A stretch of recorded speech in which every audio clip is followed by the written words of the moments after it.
America ഏതെങ്കിലും ഒരു രാജ്യത്തിനെതിരെ ഏതെങ്കിലും തരത്തിലൊരു അക്രമത്തിന് മുതിർന്നാൽ ഉം. അതിന് പിന്നെ ഒരു ഉദ്ദേശം ഉണ്ടാവും. ഇപ്പോൾ ഉം. നമുക്കറിയാം ഇറാഖ് യുദ്ധം കൃത്യമായ ഉദ്ദേശം ഉണ്ടായിരുന്നു. എണ്ണയായിരുന്നു ലക്ഷ്യം. മഡൂറോയെ പിടിച്ചുകൊണ്ട് പോയി. ലക്ഷ്യം വെനസ്വേലയിലെ എണ്ണയായിരുന്നു. ഏറ്റവും ഒടുവിൽ ദാ ഇറാനെതിരെ ഇസ്രയേലുമായിട്ട് ചേർന്ന് അമേരിക്ക യുദ്ധം നടത്തുന്നു. എന്ന് പറഞ്ഞാൽ അമേരിക്കയുടെ കണ്ണ് വീണ്ടും എണ്ണയിൽ തന്നെയാണോ എന്നുള്ള സംശയം. അവർ പറയുന്നത് ആണവായുധം നിർമ്മിക്കാനായിട്ട് ഇറാൻ ഒരുങ്ങുന്നു. അത് ലോകത്തിന് വലിയ ഭീഷണിയാണ്. ഇത് ഞങ്ങൾ അനുവദിക്കില്ല. മാത്രമല്ല ഏതാണ്ട് 47 വർഷമായിട്ട് ഇറാൻ അമേരിക്ക തുലയട്ടെ എന്ന മുദ്രാവാക്യവുമായിട്ട് നടക്കുന്ന ഒരു രാജ്യം കൂടിയാണ്. ചുരുക്കം പറഞ്ഞാൽ ഇറാനെ അമേരിക്ക ആക്രമിച്ചത് എന്തിനു വേണ്ടിയാണ്? ഒന്നാമത് ഭയം ഉണ്ട്. ഈ പറയുന്ന ഭയം ഇറാനെ ഭയക്കുന്നുണ്ട്, ഇസ്രായേലും ഭയക്കുന്നുണ്ട്, അമേരിക്കയും ഭയക്കുന്നുണ്ട്. വലിയൊരു മിസ്റ്റീരിയസ് ആയിട്ടുള്ളൊരു രാജ്യം, നിഗൂഢമായിട്ടുള്ളൊരു സാമ്രാജ്യം എന്നുള്ള നിലയിൽ ഭയത്തിൽ നിന്നാണ് ഈ യുദ്ധം ഉണ്ടായിരിക്കുന്നത്. ഒന്നാമത്തെ കാര്യം. പിന്നെ പ്രധാനപ്പെട്ട ആഗോള വിഷയകമായിട്ട് നമ്മൾ ചർച്ച ചെയ്യുകയാണെങ്കിൽ ഇവിടെ ലോകത്തിലെ ഒന്നാമത്തെ എണ്ണ ഉൽപ്പാദക രാജ്യമായിട്ട് വെനിസ്വേലയിലേക്ക് കടന്നു കയറി അദ്ദേഹത്തിൻ്റെ കിടക്കറയിൽ നിന്നും മഡൂറോയെയും അദ്ദേഹത്തിൻ്റെ ഭാര്യയെയും പിടിച്ചു കൊണ്ടുപോയിട്ട് അവർക്ക് അനുകൂലമായിട്ടുള്ള ഒരു ഭരണ സംവിധാനം ഉണ്ടാക്കി വെനിസ്വേലയിൽ എണ്ണയ്ക്ക് വേണ്ടിയായിരുന്നു. ഇറാഖിൽ സദ്ദാം ഹുസൈനെ കൊന്നതും ഇതിനു വേണ്ടി തന്നെയായിരുന്നു. രാസായുധശാലകളൊക്കെ ഉണ്ടെന്ന് പറഞ്ഞാൽ പൊടി പോലും കണ്ടുപിടിക്കാൻ കഴിഞ്ഞിട്ടില്ല.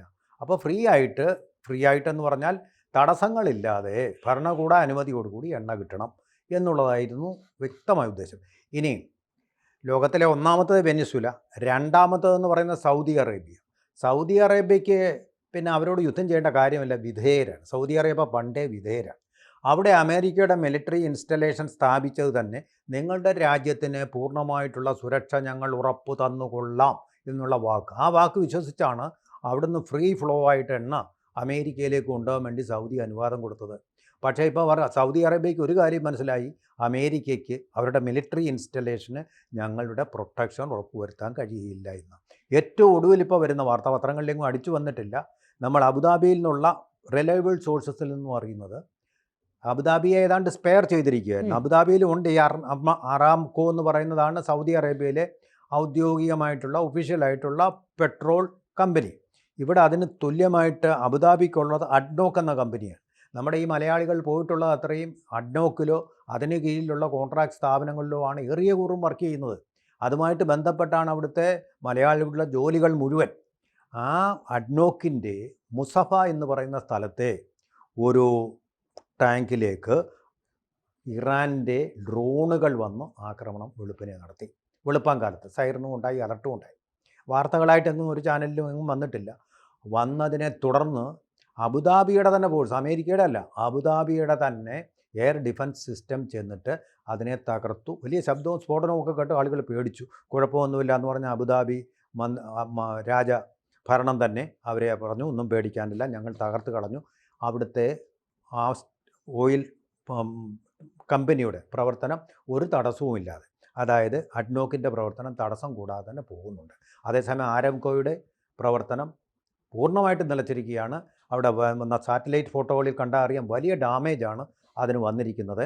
ഇനി എന്ന് തുറക്കാൻ പറ്റുമെന്ന് അറിയാൻ പറ്റുകയില്ല. അത് അടച്ചുപൂട്ടിയതിൻ്റെ ഫലമായിട്ട് ഇപ്പോൾ ലോകരാജ്യങ്ങളിൽ നമ്മളെല്ലാം വാങ്ങിക്കുന്നത്, കൂടുതൽ രാജ്യങ്ങളും വാങ്ങിക്കുന്ന ബ്രെൻറ്റ് ക്രൂഡ് എന്ന് പറയുന്ന ഇന്ധനമാണ്. അത് റിഫൈൻ ചെയ്താണ് നമ്മൾ ഉപയോഗിക്കുന്നത്.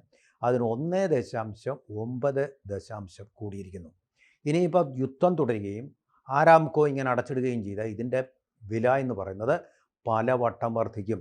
വലിയ സാമ്പത്തിക പ്രതിസന്ധിയുടെ വക്കിലേക്ക് വീണ്ടും ലോകം പോകും. അമേരിക്ക എന്ന് പറയുന്നത് ആദ്യം പറഞ്ഞത് it is in Americas interest എന്നാണ്. ഇപ്പോൾ ജോർജ് വാൻസ് തിരിച്ചടികൾ കിട്ടിയത് കൊണ്ട് ആ ചൂടൊന്ന് മാറ്റിക്കൊണ്ട് ഇപ്പോൾ പറയുന്നുണ്ട് it is in world's interest. ഒരു വേൾഡ്സ് ഇൻട്രസ്റ്റും ഇല്ല. ഇറാൻ എന്ന് പറയുന്നത് ഇന്ത്യക്കൊരു ഭീഷണിയല്ല, ലോകത്തിലെ മഹാഭൂരിപക്ഷം രാജ്യങ്ങൾക്ക് ഒരു ഭീഷണിയേ അല്ല. ഭീഷണി ആയിട്ടുള്ളത് വംശീയ വിദ്വേഷം അവർക്കുള്ള ഇസ്രയേലിന് മാത്രമാണ്.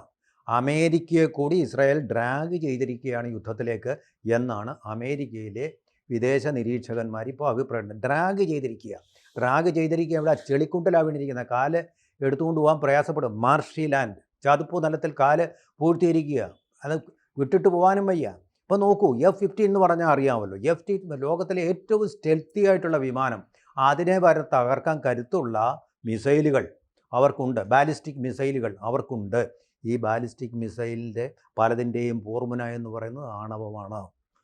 അതാണ് പ്രയോഗിച്ചിരിക്കുന്നത് എന്നുള്ളതും വളരെ വലിയ ഒരു സത്യമായിട്ട് അവശേഷിക്കുന്നു. ഇപ്പോൾ ചുരുക്കി പറഞ്ഞു കഴിഞ്ഞാൽ അമേരിക്കയുടെ സാമ്പത്തിക താല്പര്യങ്ങളും അതുപോലെ തന്നെ ഇസ്രായേലിൻ്റെ രാഷ്ട്രീയ താല്പര്യങ്ങളുമാണ് ഈ യുദ്ധത്തിൻ്റെ ഡ്രൈവിംഗ് ഫോഴ്സുകൾ. പിന്നെ ഭയവും, ഇവർക്ക് രണ്ടുപേരും ഇറാൻ എന്താണ് നടക്കുന്നത് എന്നുള്ളൊരു ഭയവും ഉണ്ടായിരുന്നു. പക്ഷേ ഇവരുടെ രണ്ടിൻ്റെയും കണക്കുകൂട്ടലുകൾ പിഴച്ചു. ഇവരുടെ ആയുധങ്ങൾ ചെന്ന് പതിക്കുന്നത് പ്രിസൈസായിട്ടാണെങ്കിലും കണക്കുകൂട്ടലുകളിൽ വലിയ തെറ്റ് ഇവർക്കുണ്ടായിരിക്കുന്നു.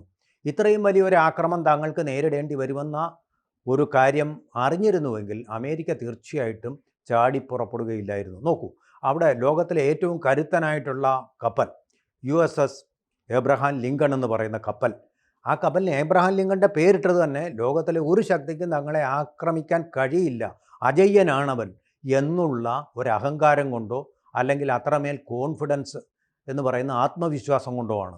പക്ഷേ അതിന് നേരെ വരെ ഇറാൻ്റെ ആക്രമണം. ഇവിടെ നമ്മൾ ഒരു കാര്യം ഓർക്കേണ്ടത്, പ്രത്യക്ഷമായിട്ട് ഇറാൻ ഒറ്റയ്ക്കും മറ്റ് യൂറോപ്യൻ രാജ്യങ്ങളും ഇസ്രായേലും അതുപോലെ അമേരിക്കയും എല്ലാം കൂടെ കൂട്ടായിട്ടുമാണ് യുദ്ധം ചെയ്തത്. എന്നിട്ടും അവരെ തകർക്കാൻ കഴിഞ്ഞു, ആ കപ്പലിനെ തകർക്കാൻ കഴിഞ്ഞു എന്നുള്ളത്. അതുപോലെ തന്നെ 3 വിമാനങ്ങൾ തകർന്നു വീണു. സൗഹൃദ മത്സരം എന്ന് പറയുന്ന പോലെ യുദ്ധത്തിലും സൗഹൃദ യുദ്ധമുണ്ടോ? അതൊക്കെ വെറുതെ പറയുന്നതാണ്, മുഖം രക്ഷിക്കാൻ വേണ്ടി. നാണക്കേടാണ് അവരുടെ 3 വിമാനങ്ങൾ തകർന്നു എന്ന് പറയുന്നത്. അവർക്ക് നാണക്കേടായതുകൊണ്ട് പറയുകയാണ്. അങ്ങനെ അബദ്ധം പറ്റുന്നെങ്കിൽ കുവൈറ്റിൻ്റെ എയർ ഡിഫൻസ് എത്ര ദുർബലമാണ്. അതൊക്കെ വെറുതെ പറഞ്ഞ് മുഖം രക്ഷിക്കാൻ വേണ്ടി പറയുന്ന കാര്യങ്ങളെന്ന് മാത്രമേ ഉള്ളൂ. അപ്പോൾ അത്ര ഡാമേജ് ഏൽക്കുമെന്ന് അമേരിക്ക ഒരിക്കലും വിശ്വസിച്ചിട്ടില്ല. കാരണം അതിന് നാണക്കേടാണ്. ലോക പോലീസാണ്, ലോകത്തിലെ ഏറ്റവും വലിയ ശക്തിയെയാണ് എന്താണ് ശക്തി എന്നറിയാൻ വയ്യാത്ത ഇറാൻ ഇപ്പോൾ ആക്രമിച്ചിരിക്കുന്നത്. അതിൻ്റെ ശക്തി കാർക്കാൻ പറഞ്ഞാണല്ലോ പോയത്. ഇതിൻ്റെ ശക്തമായ പ്രകരം അതുപോലെ ടെൽ അവീവിലും അതുപോലെ പല സ്ഥലങ്ങളിലും ഇപ്പോൾ അനുഭവപ്പെട്ടുകൊണ്ടിരിക്കുന്നുണ്ട്. ഗൾഫ് രാജ്യങ്ങളിലേക്കുള്ള ആക്രമണങ്ങളുടെ കാര്യം അറാക്ചി, അവരുടെ ഇറാൻ്റെ വിദേശകാര്യമന്ത്രി തന്നെ പറയുന്നുണ്ട്. അതായത് ഞങ്ങൾ ഗൾഫ് രാജ്യങ്ങളിലെ സിവിലിയൻസിനെ അല്ല ആക്രമിക്കുന്നത്, അമേരിക്കയുടെ അവിടെയുള്ള സ്ഥാപിത താല്പര്യങ്ങളെയാണ്. അവിടെ നിന്ന് എണ്ണ കടത്താൻ വേണ്ടി അവർ സ്ഥാപിച്ചിരിക്കുന്ന മിലിറ്ററി ഇൻസ്റ്റാലേഷൻസിനെയാണ് എന്ന് വളരെ വ്യക്തമായിട്ട് പറഞ്ഞിട്ടുണ്ട്. ഇതേ ശക്തി പ്രഹരം ഉപയോഗിച്ചുകൊണ്ട് സിവിലിയൻസിനെ ടാർഗറ്റ് ചെയ്തിരുന്നെങ്കിൽ അവരുടെ സ്കൂളിലെ 175 കുട്ടികളെ, 7നും 9നും ഇടയ്ക്ക് പ്രായമുള്ള പിഞ്ചു കുട്ടികളെ, അതും പെൺകുട്ടികളെ കൊന്നതിന് അവർക്ക് പ്രതികാരം അവിടെ ചെയ്യാമായിരുന്നു. അങ്ങനെയല്ല ചെയ്യുന്നത്. അത് അങ്ങനെ ആക്കി തീർക്കാൻ വേണ്ടി ശ്രമിക്കുന്നുണ്ട് അമേരിക്ക എന്നുള്ളതാണ് സത്യം.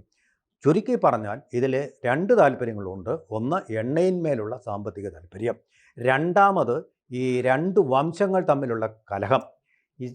ഇസ്ലാമിലെ 5% മാത്രം വരുന്ന ഒരു മഹാന്യൂനപക്ഷത്തിൻ്റെ ഭാഗമാണ് ഷിയ എന്ന് പറയുന്ന വിഭാഗം. ലോകത്തെമ്പാടും അവർ വേട്ടയാടപ്പെടുകയാണ്. പള്ളികളിൽ അവർ പ്രാർത്ഥിക്കുമ്പോൾ, നിസ്കരിക്കുമ്പോൾ ചാവേറുകൾ വന്ന് അവരെ കൂട്ടത്തോടെ കൊല്ലുന്നു. പാകിസ്ഥാനിൽ നമ്മൾ കണ്ടതാണ്, നൈജീരിയയിൽ നമ്മൾ കാണുന്നതാണ്. ഇങ്ങനെ ലോകമെമ്പാടും ആടപ്പെടുന്ന ഒരു സമുദായമായിട്ടുള്ള ഷിയ.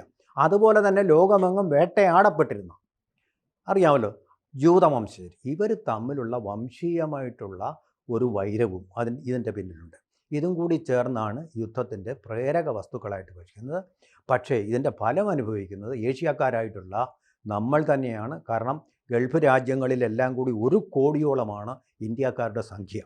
അവരെല്ലാം ഇപ്പോൾ ഉള്ളിൽ തീയുമായിട്ടാണ് അവിടെ കഴിഞ്ഞുകൂടി പോകുന്നത്.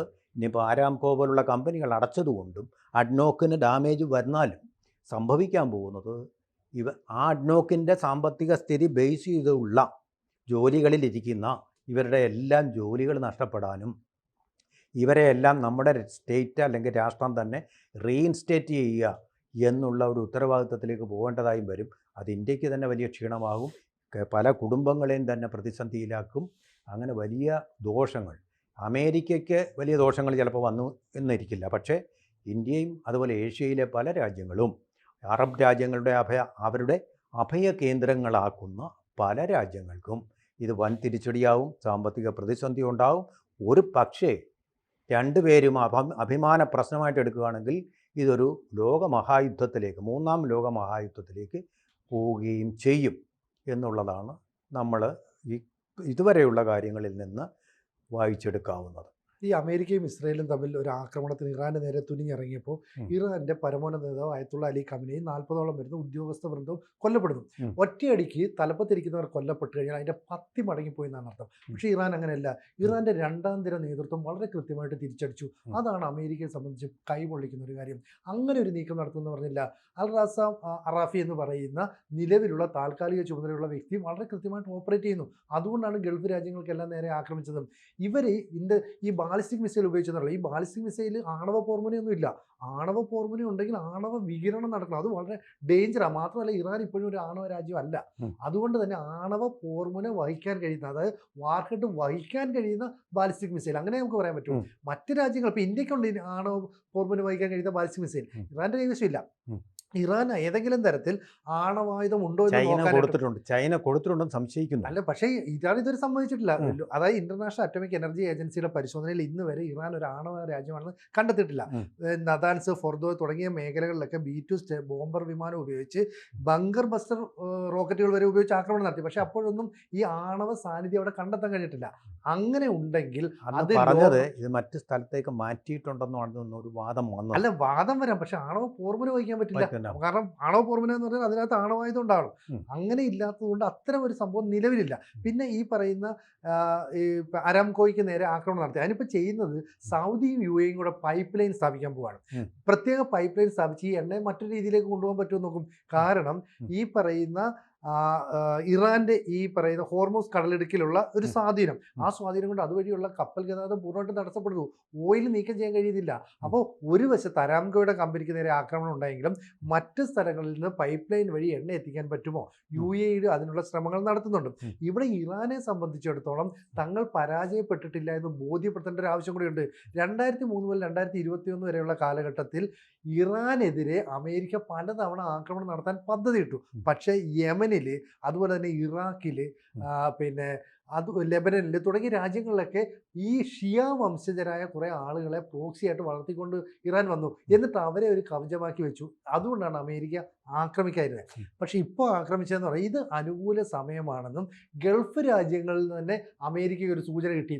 അതുകൊണ്ടാണ് അയത്തുള്ള അലിയും ഖമനേയും 45ഓളം പേര് ഒരു പ്രത്യേക കേന്ദ്രത്തിൽ യോഗം ചേരാനായിട്ട് തീരുമാനിച്ചത്. അതാണ് ഖമനേയി ചെയ്ത മണ്ടത്തരം. അതുകൊണ്ടാണ് പ്രിസൈസായിട്ടൊരു അറ്റാക്ക് നടത്താനായിട്ട് ഇസ്രായേലിന് സാധിച്ചത്. ഇപ്പോൾ അമേരിക്കൻ അറ്റാക്ക് ചെയ്തെങ്കിലും ഈ ഓപ്പറേഷൻ മുഴുവൻ നടത്തിയിരിക്കുന്ന ഇസ്രായേലാണ്. അതുകൊണ്ട് തന്നെ ഈ എണ്ണയുടെ കാര്യത്തിൽ ഒരു വലിയ പ്രശ്നം ഉണ്ടാകും എന്നുള്ള കാര്യം ഉറപ്പാണ്. ഇത് സംഭവിക്കുന്നത് എന്താ വെച്ചാൽ ബ്രിട്ടനിലെ പമ്പുകളിൽ തന്നെ പറഞ്ഞിട്ടുണ്ട്, ക്രമാതീതമായി എണ്ണയുടെ വില കൂടാൻ പോവുകയാണ്.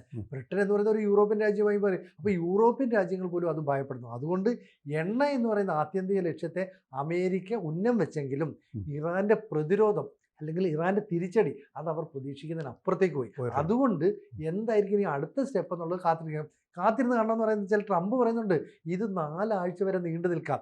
അപ്പോൾ ഒറ്റയടിക്ക് ഇപ്പം മഡൂറെ പിടിച്ചോണ്ട് പോയതുപോലെയോ അല്ലെ സദ്ദാം ഹുസൈനെ കൊന്നതുപോലെയോ ഒന്നും തന്നെ ഒരു രാജ്യത്തെ കീഴ്പ്പെടുത്തിയതുപോലെ ഇറാനെ കീഴ്പ്പെടുത്താൻ കഴിയില്ല എന്നിപ്പോൾ അമേരിക്കയ്ക്ക് ബോധ്യപ്പെട്ടു. അതുകൊണ്ടാവാം ജോർജ് വാൻസ് ട്രംപിനെ തിരുത്തി ഇറ്റ് ക്യാൻ ലാസ്റ്റ് 4 years. ഏറ്റവും ഒടുവിൽ അദ്ദേഹം നടത്തിയ American vice president it can last 4 years എന്നാണ് അദ്ദേഹം പറയുന്നത്. അപ്പോൾ അമേരിക്കയ്ക്ക് ഇതിന് കാൽക്കുലേഷൻ പിഴച്ചിട്ടുണ്ട്, ഇസ്രയേലിന് പിഴച്ചിട്ടില്ല. പക്തൂൺ മേഖലയിൽ നിന്നാണ് ഈ 40 പേരെ ഒരുമിച്ച് കൊല്ലാനുള്ള മിസൈൽ അവർ വിക്ഷേപിച്ചതെന്ന് പറയുന്നുണ്ട്. ഏറ്റവും കൂടുതൽ ഇറാൻ പറയുന്നുണ്ട് ഇതിന് സ്ഥലം കൊടുത്ത പാകിസ്ഥാനെ ഞങ്ങളൊരു പാഠം പഠിപ്പിക്കുമെന്ന് പറയുന്നുണ്ട്. അത് എപ്പോഴാണെന്ന് പറയുന്നില്ലെങ്കിലും അപ്പോൾ അവരെ മനസ്സിലാക്കിയിട്ടുണ്ട് പാകിസ്ഥാൻ ഇതിൽ പരോക്ഷമായിട്ട് ഇസ്രായേലിനെ സഹായിച്ചു. അത് വലിയൊരു അത്ഭുതമാണ്. അപ്പോൾ അതും കൂടി ഇവർ കണക്കിലെടുക്കുന്നുണ്ട്. അങ്ങനെയുണ്ടെങ്കിൽ ഒരു നല്ല കാര്യമെന്ന് ഞാൻ പറയും. ഇറാൻ ഇതിൽ ഏതെങ്കിലും ഒരു മിസൈൽ അവരുടെ ആണവ നിലയത്തിലേക്ക് അയച്ചിരുന്നുവെങ്കിൽ ഈ സത്യം പറഞ്ഞാൽ ഈ ഏഷ്യയിലുള്ള ഭീഷണിയെങ്കിലും ഒഴിവായി കിട്ടുമായിരുന്നു. കൂടുതൽ വാർത്തകളും വിശേഷങ്ങളും നിങ്ങളിലേക്ക് എത്താൻ ABC മലയാളം സബ്സ്ക്രൈബ് ചെയ്യുക, ബെൽ ബട്ടണും അമർത്തുക.